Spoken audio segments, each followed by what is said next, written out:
is a lovely quote from Raymond Williams. Really admire his work. So, who would like to kick off with questions or comments? Plenty of time. What is the narrative then? You talked a lot about the means disseminating it, but what is the narrative? What is the story? What, in terms of where I think we need to get to? Yeah. Well, do you know what? I don't know very much. And I don't care that I don't know that much, really. I think politics is all about means, actually, because means always shape ends. And we've always ended up in problems when we've ended up in blueprints. I'm not saying you're suggesting that for a minute, but I think that's a bit of a worry. I think the values, you know, the way we behave with each other, what we think about each other, the way that we empathise, the way that we relate to each other on our journey towards, you know, the good society. And, you know, a friend of mine who lives locally in Leeds, Professor Zygmunt Bauman, who was at the Leeds University, he always says, a good society is one that always knows it's not good enough. And I think that's exactly right. That you keep, it's all about the journey. You know this is not good enough, that inequality exists, that the destruction of the planet exists, so you make it better. You know, and that's good enough for me. That's what I need to drive me on. And I know the stuff about that is that we create the spaces in which people can do things for themselves, can join up together, can make it happen themselves. To me, it's almost entirely about process and not ends. Actually, I'm quite worried about ends. I'm worried. I'm interested in I've got a broad set of values. I believe in a more equal, democratic, and sustainable world. Are we becoming more democratic, equal, and sustainable? You know, how do we make that happen? And how do we come together? And how do we treat each other? And how do we relate to each other? That's everything to me. The problem is, of course, is that the means can be used by those whose ends are, however you define your ends, are not the same. The same tools are available to the neoliberals, the capitalists. They are. And maybe they shout louder. No, well, maybe they do. And I think you're absolutely right that the technology itself is neutral in a sense of it has no morality.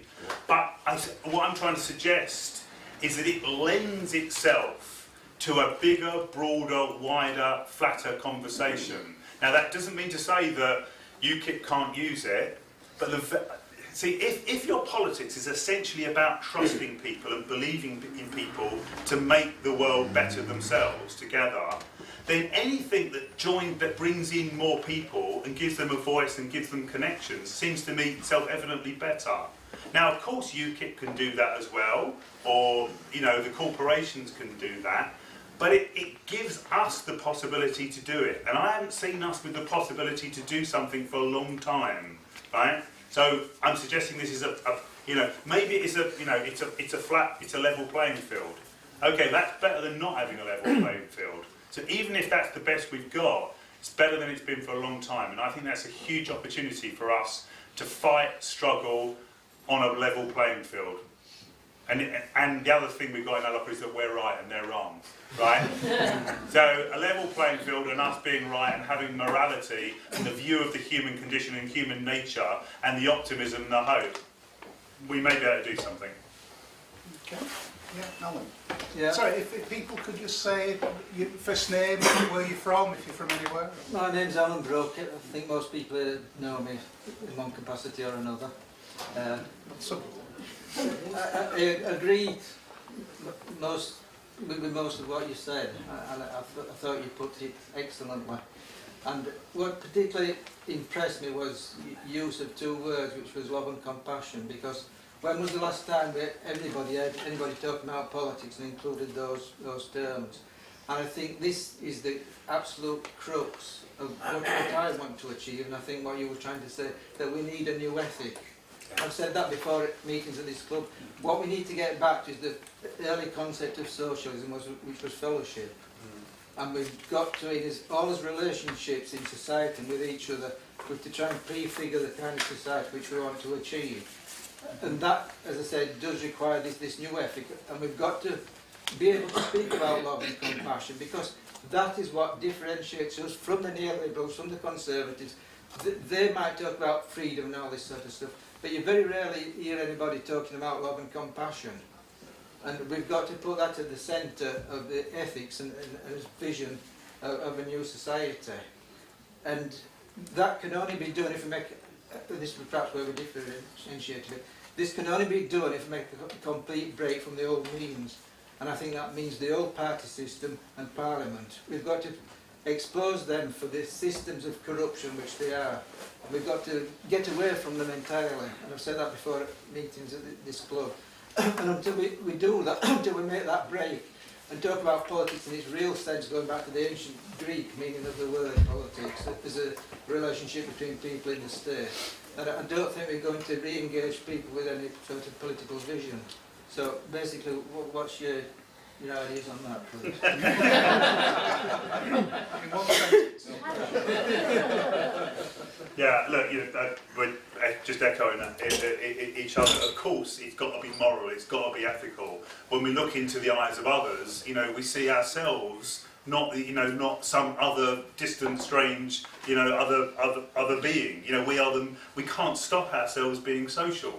We are, just DNA-driven social beings who have to be with each other, and we have a political system and an economic set of institutions which try and drive us apart and commodify us and individualise us and set against each other, and we fight that all the time. We fight against that because we are innately social. We have an innate empathy with each other, and we have to build institutions which drive that together. Mrs. Thatcher said, the economy is the means, the goal is to change the soul. She knew this, right? She knew that we love each other, right? She absolutely understood that. And she wanted to use privatisation and all the rest of it to drive us apart, to stop us being what we can and should be. And we have to do the opposite of that. We have to build institutions which bring people together, which encourage compassion, which encourage love, which encourage cooperation. And bring out the best in people. That doesn't mean to say that we can't be selfish and individualistic as well. We clearly can be, but we should bring out and build the best in each other. And completely, as you said, we have to prefigure what the good society is. We haven't got to wait for someone to do it for us. We haven't got to wait for the revolution. We can do it now, in this room, in our lives, in our communities, in our parties or in our non-parties. We can be the change we wish to see in the world. And I think we make the good society happen now, and we have to take on that responsibility of doing it now. Yeah. Anybody want to comment on that? The importance of love and compassion and working together cooperatively. Because one of the things that strikes me about conventional left politics, including the Labour Party, is how incredibly tribal we are and how attached we are to labels. So anybody who's Liberal, Tory, let alone UKIP, are the devil. And so we have this sort of moral high ground. And actually, when you talk to people on maybe things that aren't political with a large P, we've often got a lot more in common than we may think. Anyone over here, perhaps? I could say something, but I'm not going to say anything until the woman's asked the question, because I'm not a good third bloke. Oh, I say. You don't want to put any pressure on anyone. Is there any tea? No.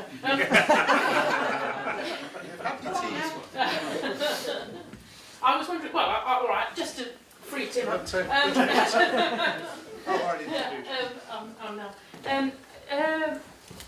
I do, though, I have a notion that there are sides, and one of the things I struggle with is when people don't get that there are sides in battles, and that seems to work against the notion of, love and compassion, looking at the Orgreave poster, Yeah.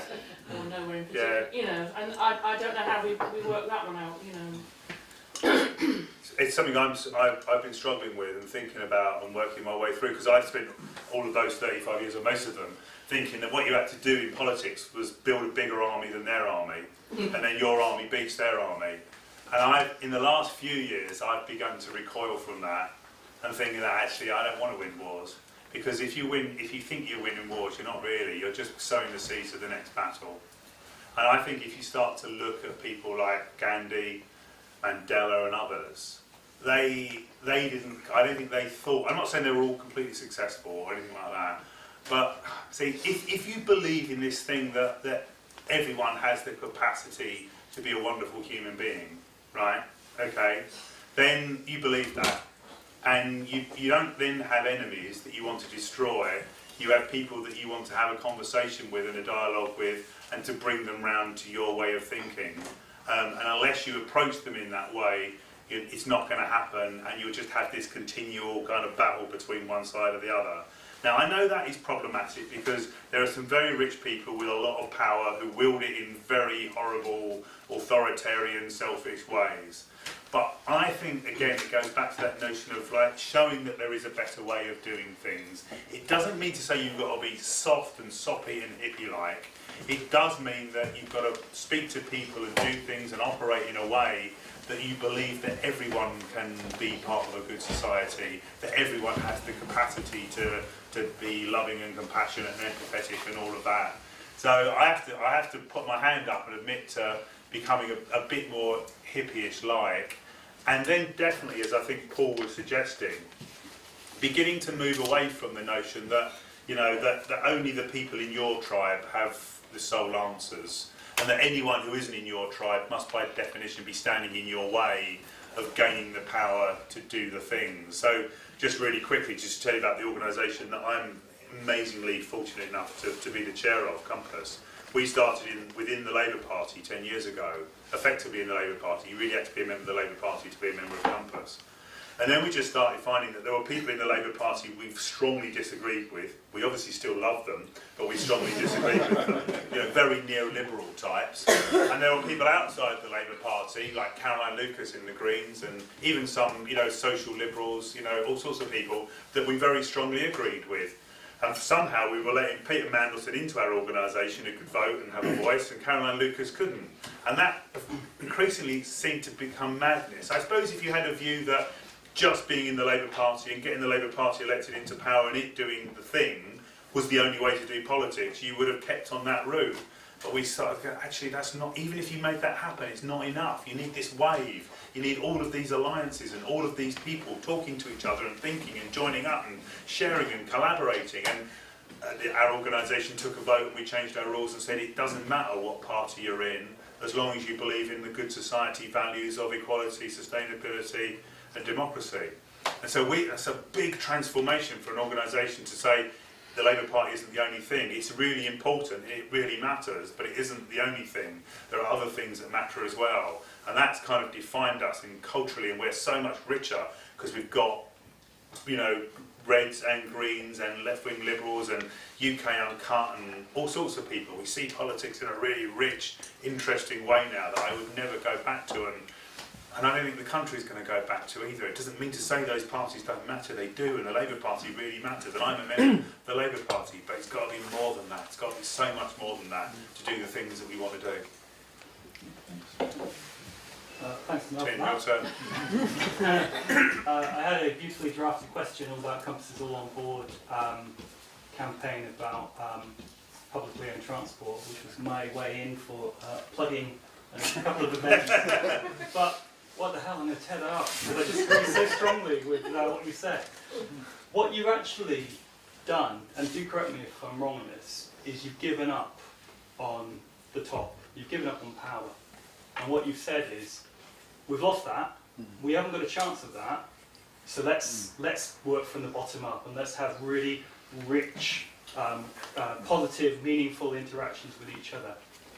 Which is basically like a form of anarchism, and I mean that as a compliment. I mean, the closest club, and it's not that close, but the closest club locally to this is the 1 in 12 club, which is amazing. And I've worked with anarchists on a number of projects.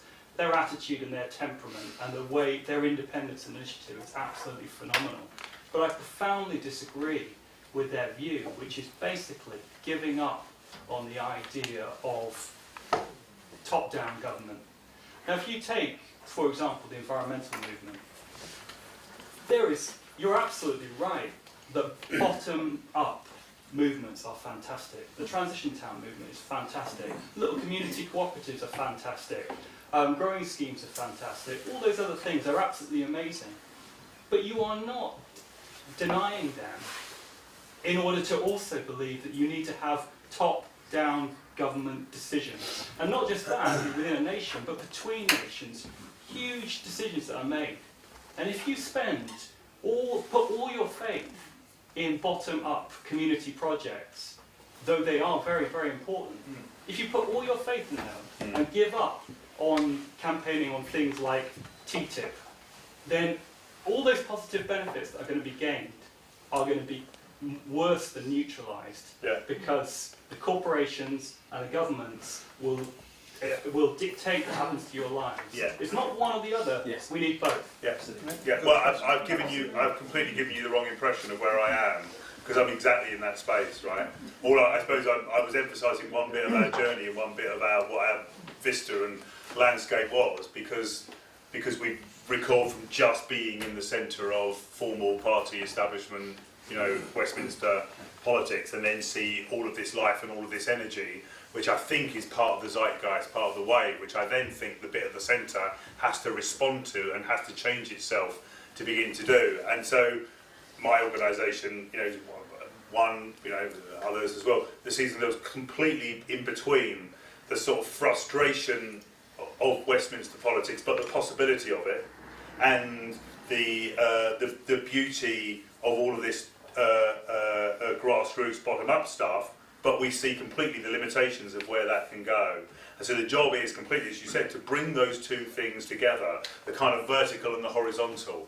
And we talk about politics at an angle. How do you get the vertical ones to bend, to recognise they've got to change and open themselves up and not be so tribal, and see politics and all of the legitimacy and the resource and the power they have in order to ensure that more of that grassroots bottom-up stuff happens. So politics not as policy, but politics as platform building for people to do stuff for themselves. And just look at, the biggest thing that's happened in the last year in British politics, maybe the biggest thing that's happened in a long time in British politics, is what happened in Scotland. That required a political party to gain control of the state, the Scottish state, and have the legitimacy and the authority to call a referendum, which only it could do, it could only happen that way, which then unlocks and unleashes this tsunami of political conversation, debate, flowering of all sorts of different groups and energies and whatever else. So that seems to me the perfect example of the top-down and the bottom-up feeding off of each other and needing each other to make something happen. And I think it's in the link between the two and understanding the strengths and weaknesses of the two that I think we can begin to see the potential of a transformative politics, and it's only the link between the two. It isn't just going to come from, campaigning from the bottom up, as beautiful and wonderful as important that is. I go to an organisation, they say, we're changing the world, neighbourhood by neighbourhood, and you think that's beautiful and wonderful, but come on, the planet's burning, the poor are getting poorer, how can we move that and do that faster? Or the blooming politicians who think it's all about them and their ego and what they can do, and join those two things up, open all of those out, get the people of the grassroots to understand that party politics matters, it's really important, and get the people at the top to recognise that all of the grassroots stuff is really important and what they can do. It's definitely both of those things. I apologise if I gave you the wrong view of where we're at. Yeah, I could just use the chair's privilege as well and add to that. I'm enough of an old Marxist to remember it was Marx or maybe Lenin who cautioned against the working class laying hold of the existing state apparatus and try and use it for your own benefit. It doesn't work. Now, okay, rather rigid, old-fashioned language, admittedly, but there's a big element of truth in that, and sort of successive generations of Labour politicians have become intoxicated by the power of Westminster. And I think the great thing about Scotland was that it would, if it had voted yes, it would have been massively disruptive to the British state, and I think that would have been a good thing actually. It would have meant taking power out of Westminster, it would have opened the door to potential regional devolution as well, so there would be quite a significant change in the British state. There would still have been a state there, but potentially it would have been able to be used for more progressive purposes. And I think this problem of Whitehall and Westminster, it really does need breaking up, and I think notwithstanding the no vote, I think Scotland has changed everything. I think there are big opportunities there to really sort of change the nature of Britain for the better. It's not about an anarchist utopia. I think any good anarchist would say there's no such thing. It is about the process. It's about moving towards this and taking power out of the centre and giving it to people. But I think where we would agree with is that you can't just rely on the grassroots, important all that is. But one of the responsibilities, I would say, of higher government, whether it's regional or national, should actually be finding ways to empower people at whatever the most appropriate level might be, and that could be at a very local level. But, sure. Phil? Phil Wood. Yeah, well, I suppose, I guess we're saying that representative democracy peaked, that it's past its peak, but it's not going away anytime soon. It's going to have a long tail. Yeah.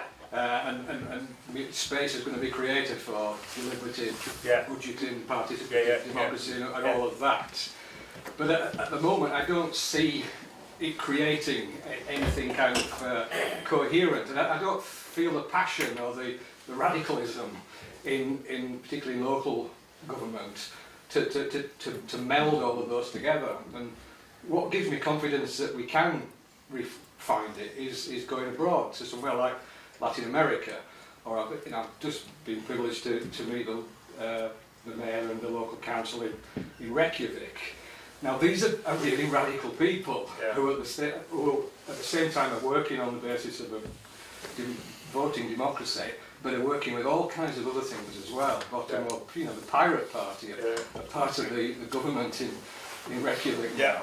In Latin America, they're really, really radical, and they're working through, the mayoral system. They've got really charismatic, strong leaders, in the traditional mould. But those leaders are creating space for bottom up. And I suppose my question is, it's happening in Latin America because they've been screwed over for a century. It's happening in Iceland because they hit the floor. They couldn't go down anymore. My question is, do we have to go through that level of pain before we can create that passion? Yeah, maybe. And it's happening in Spain with Podemos, who were formed in March early this year and now leading in the polls, come out of the anti-austerity movements in Spain. Really interesting. It's obviously happening in Greece with Syriza, who've completely overtaken this traditional social democratic party, and now look like they could form, the next government in Greece. We've seen what's happened, to a lesser extent, but an important extent with the SNP in Scotland. So it's happening in all sorts of places. Do we have to go through something? Maybe. But I tell you what, it's very likely to be another financial crash. Are we better prepared for that now? I'm not sure if we are, but we need to be. Will there be more floods? Will they, come up higher on the banks of the home counties? Now things are going to keep happening, right? They will, and history keeps moving and changing and threatening and providing opportunities. Are we better intellectually and organisationally to make the most of that, right? Mark said we make history, but not in conditions of our own choosing, right? So we can make history. What the conditions are big cultural, financial, blah, blah, blah. But we can make things happen. We have to have the intellectual and organisational capacity to make those things happen. That's all we can do, right? All we can do is come to meetings, join up, write stuff, think about stuff, behave in ways as people, prepare ourselves for what's going to happen and make the most of it. That's all we can do. I just want to be ready for when that happens. And you don't know when it's going to hit. Like yesterday, 9th of November, was the 25th anniversary of the fall of the Berlin Wall. You'd asked anyone in Berlin on the 8th of November 1989, would the Berlin Wall fall tomorrow? We don't know, right? And I look at our political system and I always think of the Berlin Wall, right? No moral underpinnings for it whatsoever anymore, it seems to me, of elites, of people who are disconnected, of no legitimacy, people bubbling up all over the place, doing other things. It will, at some stage, it will collapse under the weight of its own contradictions. Now, it could be, you're right, it's a long tail thing, and it could go on for a long time, and that doesn't mean to say that bad things, like, it's not necessarily good things, it could be UKIP, as opposed to something progressive, but only if we allow it to be. And you said about power, and power being at the top. Power is at the top, but power is in us.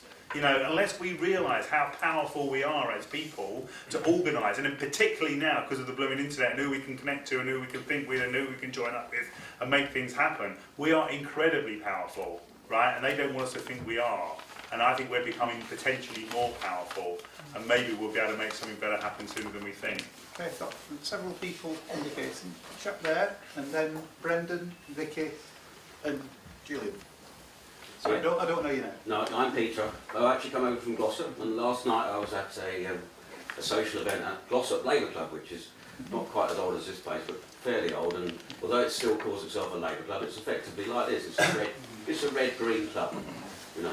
So Yeah, just to mention that, I was really impressed with listening to Neil, and particularly when he had the chance to finish off at the end about linking the horizontal and the vertical, because I think that was an important point. He also mentioned tribalism, and I just wanted to say something about that, and basically whether we can actually start to talk about, I think, a new tribal problem on the left. There's a new tribe on the left. It's called the Green Party. I'm a member of the Green Party, and you know, and we're growing rapidly, and people are very enthusiastic, and people in the Green Party are virulently anti-Labour. You know, and I've chosen to give myself the task of trying to temper a bit of that, and actually try to raise the argument: do we actually want the Tory government back in because the Greens get 6 or 7% in the polls, which looks like it could happen, and it could happen in 400 constituencies. And I was just wondering whether there's any of that sentiment within the Labour Party to actually recognise that actually that there needs to be a bridge and some kind of cooperation with people in the Greens. It's not going to happen at the top. It's not going to happen at the top of the Green Party. It's certainly not going to happen at the top of the Labour Party. But you know, I understand that one of the most tribal political cultures is in Brighton, where Caroline's hoping to get re-elected. Where she got elected first time round with just 30% of the polls. Ironically, benefited from first past the post. But in Brighton, there's a virulent hostility towards Caroline from the Labour Party, which is a particularly tribal outfit. So I don't know, Neil, whether you come on record and say we shouldn't be contesting that seat. And I completely agree with all of that, and that's one of the reasons why we changed our organisation. Yeah, I'm a Compass Green, by the way. Thank you. And that's why we benefited from an influx of lots of other, members of the Green Party, to come and join on an equal standing. And we have a problem with our electoral system, which forces that kind of rabid tribalism, that it's one thing or the other. And the only thing that I am a member of the Labour Party. I carry my Labour Party card very lightly, I have to say. And I always try and think of it from both sides. So, of course, I want Caroline Lucas to be, because that's a good thing for British politics. Fracking, Page 3, all the things that she does so brilliantly. And Labour should, we can't do much. Actually, we can't do much about because the Labour Party in Brighton is awful. But actually, we ought to be able to encourage the Labour Party nationally to say, look, why don't you just not send them any money or any members of the shadow cabinet if the Greens don't put any money or any resources into Norwich South, right? Norwich South, the Labour candidate there, a guy called Clive Lewis, is brilliant. He's egalitarian, and he's green, and he's fantastic. All the Green Party will do there is stop him becoming, the next, a very good Labour. So, is there something we could do about that stuff within a rotten system and make the best of that? And can people like us from different parties come together as much as we can and see that actually I don't have two heads and neither do you, and you want the same things as me, and can we have that conversation and begin to share and broaden out, and and can we do that, and can we move to a system of proportional representation as soon as possible? And I think that actually, it's the outcome of this election is going to be horrible. Obviously, we're not going to get single party strong government, which first past the post is supposed to deliver. And people are softening up in Labour to this. They're beginning to recognise that the genie isn't going back in the bottle. They're going to have to think about this. I don't know how many coalition governments it's going to take to force that to happen. But the world isn't going back to 1951. Absolutely. and we're going to have to push it, and we're going to have to work together, both for seats, for negotiations potentially after the Friday, to begin to talk to each other and, you know, and not allow the tribalists to say, oh, over my dead body will we talk to the Liberals or the Greens or anybody else. But we're going to have to make this happen, and I think we can, and I think it's what the country wants. It's with the direction of travel, of our culture, of the way things are going. So, you know, let's make all of those things happen. Okay, we've got Brendan, then Vicky, and you. My question relates a bit to that and to alliances. I put my hand up when you were talking about Scotland because that was a bit I wanted to question. Of course, I agree with Paul about the way it's brought regional devolution back onto the agenda, and I agree with you. Of course, you know, there was much that was inspiring about what happened there, but I wonder if we're seeing it through rose-tinted spectacles. I mean, alongside the rejection of neoliberalism, alongside the civic nationalism, there was a lot of ethnic nationalism, there was a lot of cultural nationalism. I was talking to somebody recently who was involved in the campaign. He said, to win next time, that's what we'll emphasise, the Scottish nationalism, the Anglophobic element. So, I mean, that was there. And even as far as Liberals are concerned, I mean, can you dismiss what happens in terms of the coalition over the last 4 or 5 years? Or that in this area, I've talked about this here before, there's a long tradition of Tory-Liberal pacts. You know, you can sometimes take a rose-tinted view of Liberals as well. Yeah. Look, on Scotland, I suppose you talk to the people you want to talk to, and you see the people that you know and you're connected with. I saw people that, you know, Paul was discussing earlier with a small group of us, that essentially saw, you know, a better route to a decent social democracy through independence than they did through the union. And I can't blame them for that. If you've got a union that's dominated by the city and Rupert Murdoch, how are you going to do social democracy? And I didn't have a vote, you know, but if I had a vote, I would have voted yes. And I think that would have been good for Scotland, and it would have been good for what remained of the United Kingdom, because we may have had a better country on our borders to act as a light to follow and to be guided by. I didn't see much kind of, you know, raw, you know, nationalism. And I'd be very surprised if the SNP went down that route. That doesn't seem to be the sort of politics of Nicola Sturgeon to me. He seems to be more social democratic than Salmon.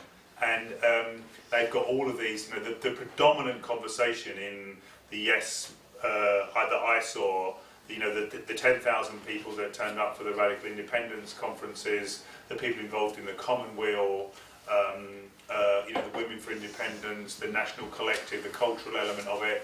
This was all essentially a kind of modern form of social democracy. I'm not saying there aren't kind of Tartan Tory people around, but I think they're becoming more marginal, you know, as opposed to more mainstream. And I think that's a good thing. And as far as I went to the Liberal Democrat, I always go and speak at the Liberal Democrat conference. And maybe because I go and talk to and appeal to the social liberal wing, it's like the people in this room. It's absolutely no different, right? I think we breathe the same air, we feel the same stuff. There are orange bookers who are neoliberal, just like there are there are neoliberals in the Labour Party, and there's some pretty odd people in the Green Party, to be honest, as well. You know, who are very much on the kind of small C conservative, you know, protectionist, you know, wing. There's less of them. Yeah, maybe, but there are some of them. I think we've just got to get out of this kind of blinkered. You know, I'm not saying anyone here is saying it, so you're not. But you know, there is good everywhere. Let's join up the good everywhere and see the best in people, and not the worst. And I think out of that, something better will happen. Vicky. My name's Vicky Minton. I'm not sure really what I want to say to you, because it seems to me that there are various layers of what we're talking about. You've made you've painted a landscape, and you've also described a vision that could sit on that landscape. Right. But I didn't mean to. It's good if I did do that. I'm pressing myself. it's not an accusation. No, I know. I was backing around. But one of the things that are coming through for me are things about our behaviours, and our behaviours are moral positions that we take, and so our interactions with people, our political actions, whether they are members of a party or not, or whether we are. Yeah. And so I think, you know, some of these people in this room have been involved in quite strong political activities over things that have had an impact or will have an impact on local communities. And so one of the things that confuses me is how much the institutions, the structures of democracy that we have, local government, constituencies, all that sort of stuff. Yeah. Actually, it seems to be operating on one level, which we don't have much influence over anymore, because the local activism is operating in a different way, and it's also operating, as you say, in the privacy of our homes. And Paul and I were, were reviewed as part of an Observer article where the guy came and had a look at the Cone Valley as an alternative. You might have seen. Julian. Yeah, Julian. Yeah. And one of the things that we talked about was the collectivism. This Yeah. idea of 38 degrees. 13 million people have, will vote with their bars. Yeah. That influences things on a global scale. Yeah. Change.org, all these things. Yeah. Every day, I imagine people are getting what I'm getting. 6 or 7 important campaigns that inform you of where the hurt is, and are full of wonderful links to help you be informed. And it's being informed so that those arguments can be made, sometimes at a very local level in the shop, sometimes with a neighbour. And so I suppose what, I might be sort of rambling about this, but I think that we have to believe that the relationships that we have will influence people, and that our job is to be informed citizens, so that we can influence it anyway, including ourselves. And just to finish, the love and the compassion are all those things, I think. It makes us, it creates a dynamic in our lives, because we have to deal with the enemies. We have to deal with those people that will challenge us, and we have to, in a way, fight the thinking. Yeah. So I think it's the commitment to the ideas and the vision and the behaviours that I find is the new politics. Yeah. And I think, look, to me, the big things that happen, the big important things, like the end of apartheid or gay rights, or same-sex marriage, these things happen through, they end up happening through acts of parliament.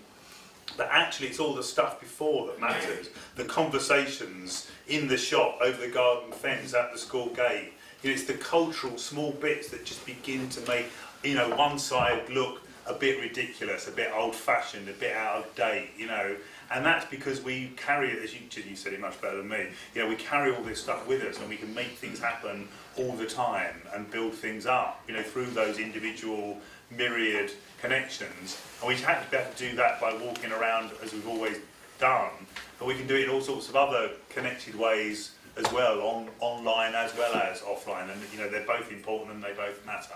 So I'm just waffling around and saying I agree completely with what you said. Right, got Julian, then Freddie, and then Pam. Okay, I'm Julian from Manchester. So I'm glad that some of those from the other side of the pen aren't there.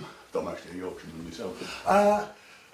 When I came to Manchester, I went to Manchester in 1985, and my first job to do then, along with a whole bundle of voluntary organisations and not-profits and the rest of it, was to try to stop Margaret Thatcher abolishing the Greater Manchester Council and the the GLC, because that was a space that we used to try and do some of the prefigurative stuff. And we lost, and that was my 1979 though. The miners' strike and the loss of the GLC was the moment when I thought that, it's all changed. Blow me, 30 years on, George Osborne's giving it back to us. Devo Mank, part of the... You may have noticed, that there's some deals being done amongst the various sort of other 10 councils of the old Greater Manchester County Council to get what, on the face of it, looks like a lovely piece of devolution. Now, I suppose, I really don't know. The question I want to ask, though, is in terms of the top-down, bottom-up, what do we do about that? Because part of me says, I don't trust this one little bit because there's no money here. So how are we just going to be able to sort of, manage our decline and manage our own poverty and sort of, or is it going to open up a realistic space for us to do the prefigurative things? Is it going to help protect some of that sort of, all the activity, the community groups and the rest of it? Can we get back some of our youth clubs that have all been closed? And, so as a practical issue, which tries to sort of bring together sort of the top-down power and what we might be doing out there, what would you suggest we do? Well, we being, the beyond the fragment sort of no, I completely understand. And just to, I don't think we lost. I don't think we didn't lose in terms of the GLC or whatever. The seeds that it set down, and the practices and the people, the Robbie Murrays and the Hilary Wainwrights and the people that have continued all of those experiments and all of that thinking and learned all of those lessons, and we have to go back and dig some of that stuff up, Livingston and all of that were, termed, become sort of pejorative terms. Actually, they were fantastic experiments in local empowerment. And some of that was about money, some of that was about just giving community groups and people chunks of money and going, go away and do it, and some of it worked and some of it didn't, and how do you learn the lessons of all of that? I don't know enough about the details of what Osborne's done, but I think you take it and say yes and, you take it and say yes but, and you build on it, and there's they're not brilliant, they're not the best people in the world, but there's a group of, up in the north certainly, of Labour-led authorities, from Nottingham to Newcastle, from Liverpool to Manchester to Oldham. There's some actually pretty competent people running these things.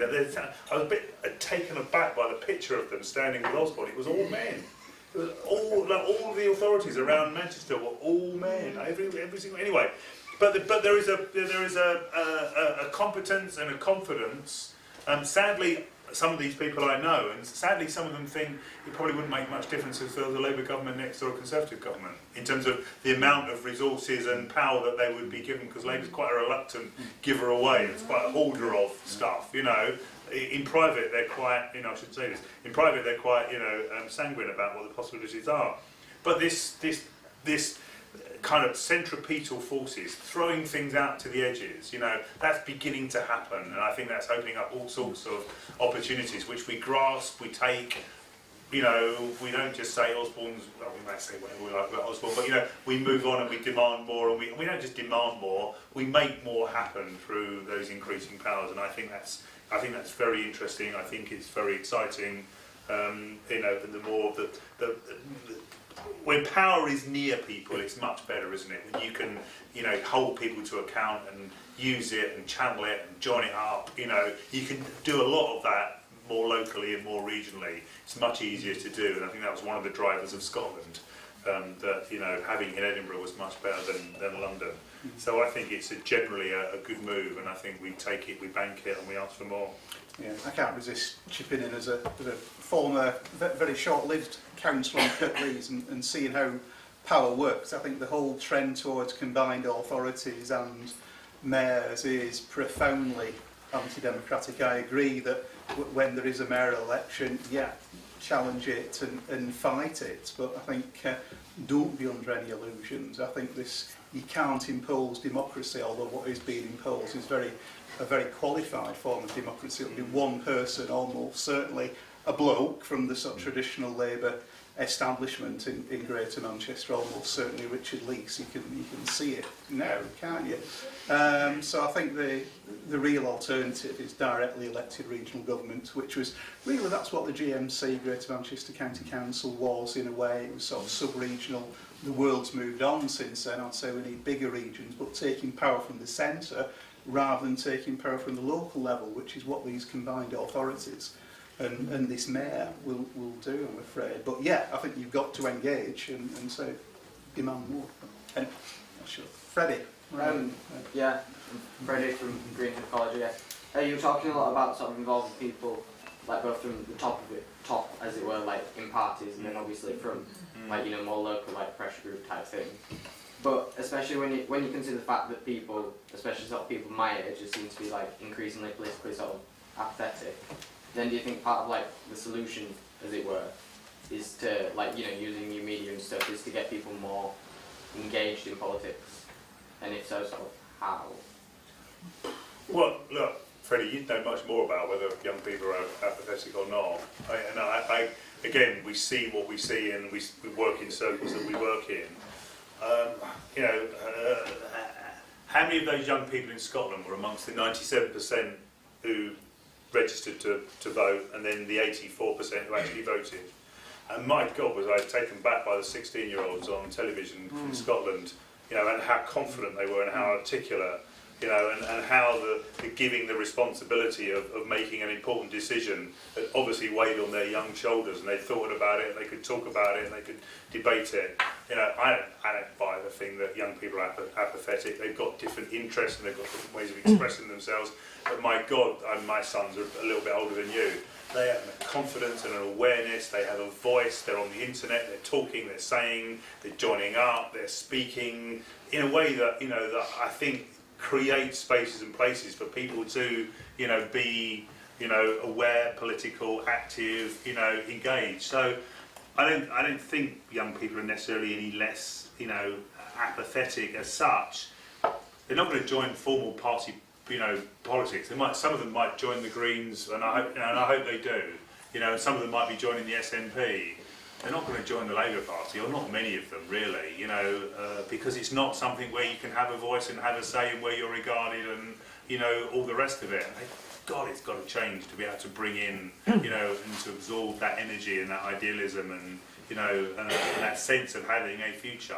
And I hope it can do that. But I don't think young people, you know, take an institution like UK Uncut, an institution, it's not an institution, you know, a group of people who just sat around in a pub for a while and thought, we don't like austerity, let's do something about it, you know, and let's go and turn the, you know, the boots, you know, because they don't pay their corporation tax, into a creche, you know, that's going to be closed because they don't pay their corporation tax, or go to Vodafone, you know, and turn it into a library because the library's going to be shut, and just use that sense of imagination and connection, and you know, and don't wait for someone to do it. And I think that's happening all over the place in all sorts of ways. So I'm not sure they're necessarily apathetic. We just need to find a way of doing politics in a way I think that is meaningful for them. Yeah, but what do you think, Freddie, yourself? I tend to agree. Because I mean, like, obviously, like, when it comes to like agreeing in college, the people I interact with in politics are a bit weird, because we also study politics, which is puts us in like the minority. Yeah.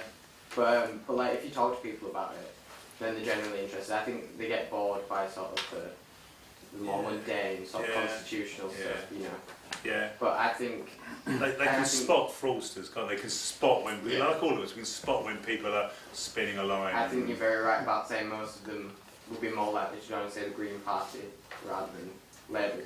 Like, they just find Labour boring and the Conservatives boring. Yeah. And, you know, even the Lib Dems boring. I think the only two parties that ever attract anybody are sort of UKIP, not even because they follow UKIP's ideals, just they're doing something. Yeah. And the Greens as well. But I agree with you, they're not apathetic as it were. Yeah. It's more just, they prefer sort of more direct things. Yeah. Okay, thanks. Pam, then Dave. Hi, my name's Pam Brooke. I just want to pick up on a couple of things. One that Victoria said, and which is something that I believe in very much, which is love and compassion and empathy. And the strange marriage between that and globalisation and social media. How can you mend the communities and neighbourhoods that have been broken since, particularly since Thatcher? How can you stop people living and working more and more in isolation?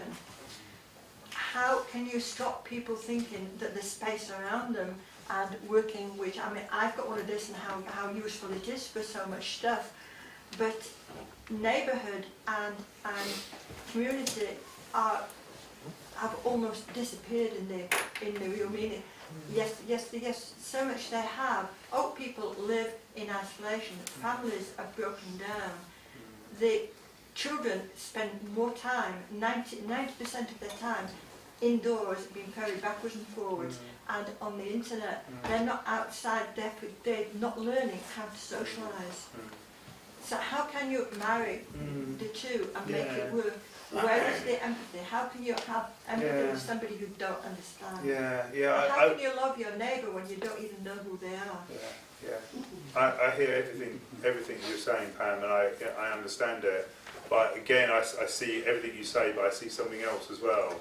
I see, you know, young kids that may be on the internet that have a sense of who play their games with people all around the world, and have a sense of internationalism and a sense of connection that, you know, I would never have had. You know, the way in which we can know our locality now, the kind of institutions which can kind of form, you know, you can find people locally, you can pin your thing on the map, on the Google map, and everyone can find who's interested in the same things so much easily, you know, than in the past. The hall that you walk past, or the shop, or the room above the shop that you walk past a million times, you can find out what goes on in there now. That there's a club, or there's a society, or there's a group of people that are meeting and talking. That all sorts of people with all sorts of weird, different niche interests can now come together and share them and talk about them in ways that they couldn't do before. So you're right, it can be isolating, it can be individualising, but it can also be joining up and bringing together, because the cost of, you know, knowing, of knowledge, of communicating, of, you know, of swapping information is now zero.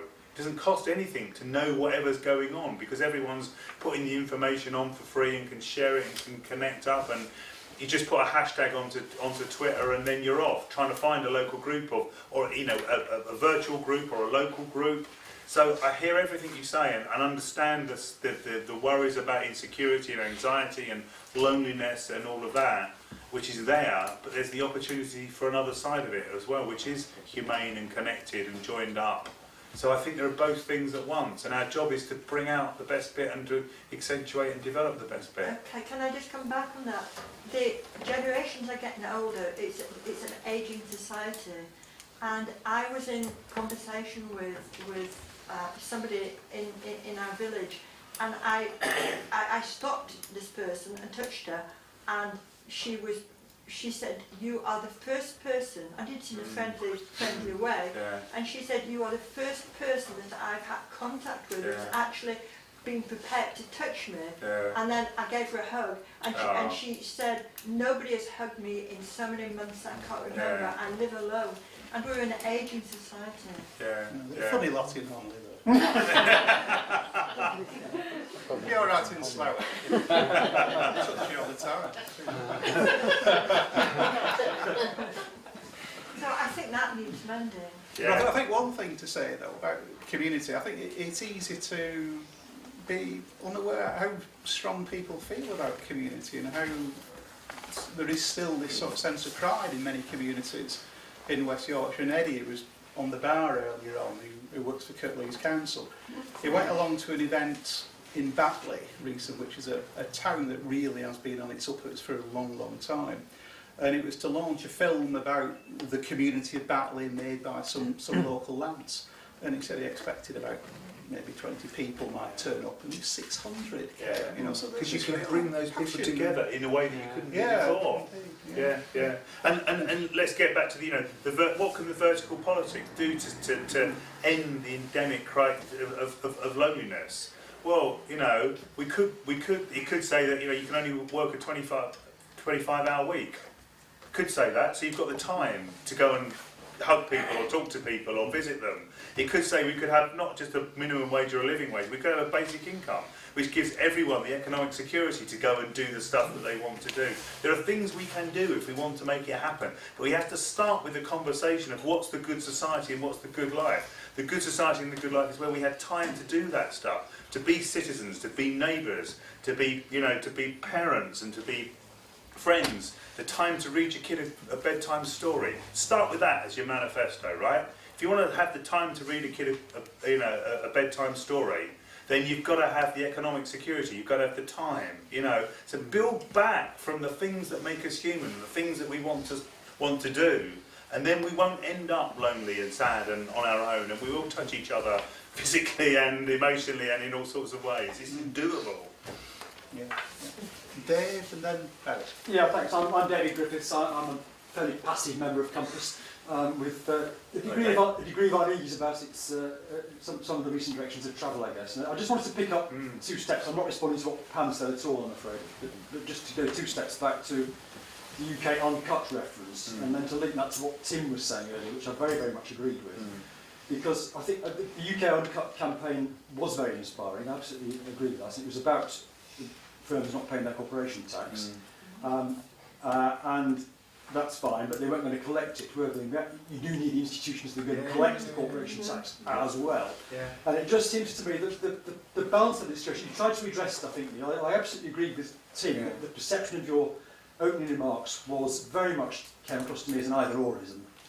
We're interested in the new politics, not the old politics, was the message I picked up as Tim did.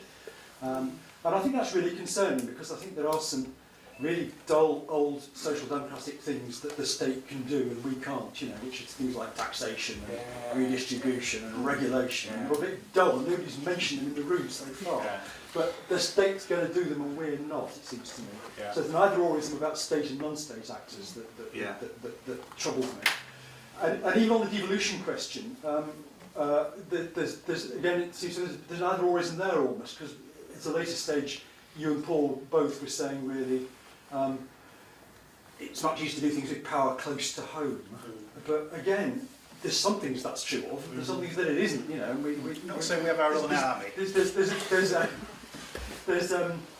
these debates about state or non-state, for one, and national, regional, local state for two, and should the state be a remote bureaucratic monolith, or should it be responsive and stimulate participatory initiative as well? They're three quite different debates, actually, it seems to me, and they are continually conflated, and I think it will be a real shame. And I have had that, the same sense that Tim's had, not just in your opening remarks, Neil, but more generally in the direction of Compass recently. The Compass is going to either or for me in respect to some of those debates. Okay, and that's really, and thank you, that's really helpful feedback for me. And I guess what I try and emphasise, or what I try and talk about is what the predominant themes of our politics and our culture, and where do things tend to be going.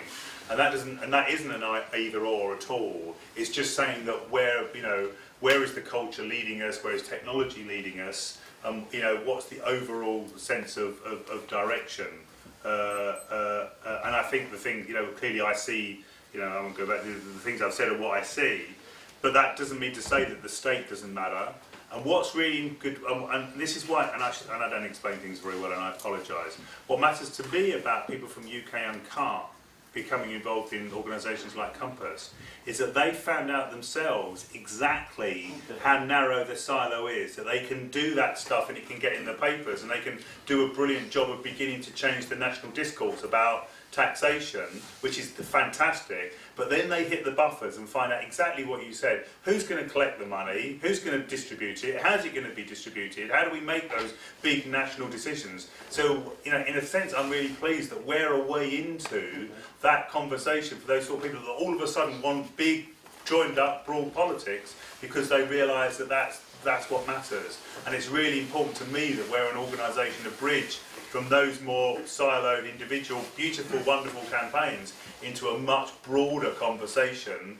I don't think the good society is going to be created by all of us sitting around a campfire, holding hands, singing Kumbaya. There could be a little bit of that, but we absolutely need the state as well. Now, I think it's a less bureaucratic, less market, more accountable, participatory, democratic, where possible, devolved, but not always, because there are some things that have got to be done centrally and they've got to be done well and effectively. So I don't think we're actually in a different place about any of that, but forgive me that when I talk and speak, and some of the stuff from Compass is trying to say, where are the trends? That's what I think is important to identify, but it's definitely not either or.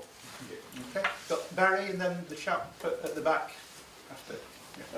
First, going to say how much I value both Neil's contribution and everybody else's that sat here in all. I'm from foreign parts, from Leeds, you see, so I've learned a lot coming to these backwaters like this. I'll go now if you like. What I wanted to just mention briefly, because a lot I'd like to talk about, was why after the economic crash of 2008 we were so not ready to take advantage of that. And I want to sum it up very crudely by saying the dominant culture which Thatcherism and Reaganism and globalisation did, which divided the world and isolated us, and which they kept reinforcing with workers not shirkers, hard-working families, welfare claim, etc., etc. That divide and rule is still dividing and ruling. And I think we've got to find a way of talking a language, and I'm not saying people aren't trying to do this, I'm not trying to say I'm being original, that widens what we mean by political. I went to an event not so long ago where I talked about being a carer. I've been involved in politics for decades. I've never talked about my role as being a carer before. That was the very first time. And it's when Neal talks about bedtime stories, because being able to read bedtime stories is a political issue. Because like that, we live in such an unbalanced society with such a concentration of wealth and power, and such a we lead such unbalanced lives that people can't do the ordinary. Or can't afford the ordinary. Take your kids out for a day. Well, we can't actually afford that. So it's therefore how we now together learn to talk, A, to each other, and B, to that wider society, so they realise the things that bother them. Like the London citizens did. They didn't say, we want more money. They said, we don't have time to see our kids. Therefore, we want to earn enough so that we've got time to see our kids. It wasn't just grasping. It was an understandable thing to want to be able to do. So how do we find that? Learn together to find the language, which means we can talk to everybody and start to build that fellowship, which I think, as you talked about earlier, which is you could find in the early labour movement, which was its strength, and rebuild it in modern times. Yeah. No, just agree. Yeah. And sorry, I don't know your name. David Parker, from Melbourne. I'm a member of Campus, and I was delighted when it opened up, because otherwise I could never have been a member of Campus. And I think the things that it does are very remarkable, and the things I've attended have been very positive and enjoyable. But I've also had that element of disquiet which was expressed 2 speakers ago about this tendency to emphasise, or appear to emphasise, because I know you backtracked a bit, about the bottom-up stuff, and to imagine all sorts of things on the basis of what you say are trends. But there are other trends at work, apart from all the bottom-up stuff, which are very welcome, and there's all sorts of remarkable things happening. I mean, I think 38 degrees is absolutely fantastic. It's taken it's edged power away from the political centre and the formal parties. But at the same time, we have supranational corporate bodies which can dictate to governments. We have globalisation. We still have an enormous amount of structures which are really absolutely top-down. And this is what makes people feel, alongside the things they're turning to positively, often so hopelessly alienated and powerless. I mean, that underlies so much of the feeling that politics doesn't serve them anymore, a sense of powerlessness. And that isn't something they've imagined. That is something real in their lives, and they know it and they sense it, even if they cannot see solutions to it. So there are other trends. And I thought, in a way, you shot your own rabbit when you made that very interesting comment about Thatcher and privatisation, because you linked in one sentence privatisation and cultural change, the way she used it as a way to change the way people related to each other and thought about each other. And there, in that sentence, you had a recognition of the nexus of power, of politics, and of economic power, and of culture. And we've not said very much about economic power at all evening. And if privatisation served the function which you ascribe to it, which I'm sure is absolutely right, you can reverse that. And you can say, we must have a much bigger public sector, not necessarily a top-down state-led public sector, but we must have a public sector which is based on solidarity and caring.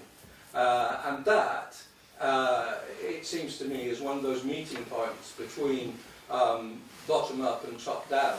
But I really do share a bit the apprehensions of 1 or 2 people who've spoken that sometimes the top-down bit is getting slightly neglected. Okay. I don't really want to, so I can come here and say that actually I see Ed Miliband on a regular basis, and I'm pushing him as hard as possible. And John Cruddas, who's running Labour's policy review, is completely in tune with everything we're doing, and we're in tune with him, and we're trying to push him and help him and create the space and to do this stuff. I've clearly said that I think issues like, a shorter working week, basic income, PR, all things that will begin to change the landscape are things that national governments could do and must do, and we need them to do to open up the space for a more vibrant politics. So it's definitely both, so don't go away with anything other than that. But do not get carried away with the idea that it's just about Mrs. Thatcher, about a left-wing version of Mrs. Thatcher, right? Mrs. Thatcher was much a surfer on a wave as anyone else, who came off the back of 30 years of hard work of neoliberals from Hayek in 1948, where a group of them, much smaller than this meeting here tonight, sat and thought and worked out what they were going to do to make their world happen, right? They plotted, they planned, they organised. Nothing to do with Mrs. Thatcher. She was just at the tail end, happened to be there at the time. They worked, they set up think tanks, they got academics, they planted people in institutions and places all around the world. They're biding, Hayek said, don't go to the politicians. Create the ideas, create the organisations, and wait till they come to you. And then when they come to you, they'll take your ideas and they'll make them happen, like privatisation. And that's what I see about theory of change. How do you create the ideas in the organisation so that the politicians come to you at the right time to make the big things happen? I tell you, I've spent years wasting my time trying to make politicians do the stuff just because I say it's good enough. That doesn't work. You have to create the institutions, the culture, the power, the bases to make them happen. And that's what I'm interested in doing. And that's what Compass is about. That's what a whole load of other organisations are about.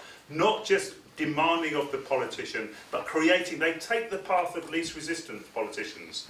Create the channels, the aqueducts, the viaducts, the ways of the water cascade, that's how I see them, cascading down the mountains. Direct them in the way that you want them to go in. And that needs ideas and organisation, and that's up to us to do that. Partly from the bottom up, partly working around them, sometimes a bit with them, but recognising that they will not go where we want them to go. They will not do things with ambition and imagination unless we create the spaces for that to happen. We are the people we've been waiting for. We have to make this stuff happen. They will follow us, not the other way round. I completely agree that privatisation was a symbolic moment and a real moment in all sorts of ways. What's our version of that, and how do we make that happen? And Compass is in the middle of all of that stuff. The dream of a good society, the policies that will make it happen, the theories of change, the movements, the alliances, all of that stuff needs to come together. We're thinking. I was in Berlin last week with 18 other countries from organisations like Compass and Social Democratic parties, because we know it can't just happen at a national basis. It's got to happen at least a European basis. We're working on every front to try and pull this together and make it happen so that we're ready. So please don't go away with an idea that we're either just at the centre, we're just at the periphery, we're in all of these places and all of these things, because they all matter if we want to make the leap to a different kind of society. That would have been a very rousing finale. But we've got one question. I've got to do it again.